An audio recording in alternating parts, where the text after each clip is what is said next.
back to the Steve Malzberg Show. I welcome you back to the Steve Malzberg Show, he said. And first, before we get to our next guest, I want to tell you about a great new book by Newsmax contributor and political analyst Dick Morris. It's called Power Grab, Obama's Dangerous Plan for a One-Party Nation.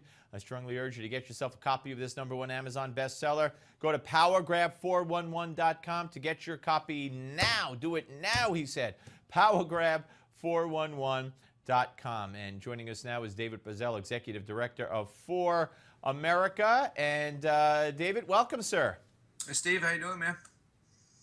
I'm doing well. You know, I want to talk to you about a piece that I saw you wrote at FoxNews.com about the immigration debate and Congressman Hal Rogers and why he's bucking his own party on defunding this immigration executive order. But first, you know, very disturbing comments today from the Director of Homeland Security, who obviously is nothing more than a yes man for the president, as the new defense secretary, I'm sure, will be as well. Not only defending the president's executive order, but also on border security, saying we really have no way, maybe it's a great admission, we really have no way of measuring border security. Boy, that's comforting. It's just, yeah, isn't it? That makes me sleep comfortable at night, doesn't it? When the Department of HMS has no idea as to whether or not the southern border is secure.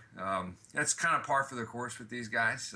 It's kind of you know, this Keystone Cops administration just no, not ready for absolutely. prime time. And that's Obama. It starts from the top. I mean, the president simply wasn't ready for prime time for this job, and it should be no surprise.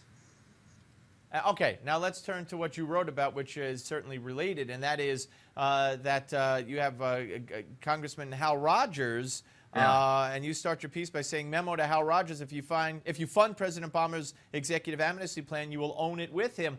Why is he so dead set against using the power of the purse to make sure that Obama can't get away with this executive order? Steve, I think he's afraid of his own shadow, much like a lot of establishment Republicans are.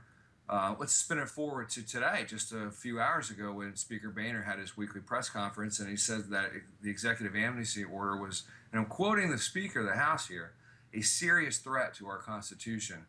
Well, if that's the case, then why are they entertaining funding it?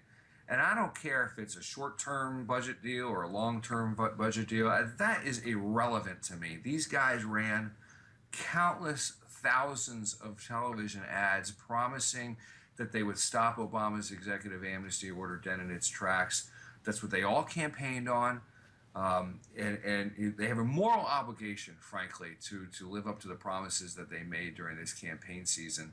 I have no interest in watching Republicans fund Obama's agenda. That's not why they're there. If they do it, they own it just as much as he does. And frankly, I think the American people probably would have put Democrats in there if they wanted this stuff funded. They don't want their taxpayers' resources being used to reward lawlessness, to be used to reward illegal activity. They expect their congressmen and women to be good stewards of their taxpayer resources and to defend the Constitution. If they're not going to do it, guys like Hal Rogers are just frankly useless to the American system of government. Yeah, and David, you know, if the Republicans feel, as the establishment Republicans so often, you know, are run by the media, or what they think the polls say, or how they think the public will treat them based on what they do.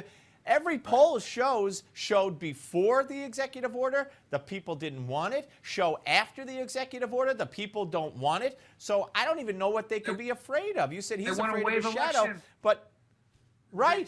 They picked the fight on Obamacare for about 3 weeks last year. This time last year, about a year ago. And all the doomsdayers say, oh, this means the Republicans are going to get creamed in the 2014 midterms. Fast forward a year later, and they were rewarded for having some stones and picking that fight. They took it as far as they could take it. Right. And you point out in your piece, you list Joni Ernst and Cory Gardner and Tom Cotton, just to name a few of them. And Cotton was very strong on this. I mean, yep. I just don't get it. And guys like Hal Rogers want to take the opportunity away from the new class fund Obama's agenda for this extended period of time for the entire year, thereby prohibiting the Senator Ernsts and Senator Cottons and Senator Gardners from making their voice heard, being able to come through in their promises. It's guys like Hal Rogers are dangerous to the conservative agenda for sure. All right, David, always good to talk to you. Check out For America, ladies and gentlemen. And up next, White House correspondent for the Daily Caller, Neil Monroe. Don't go away.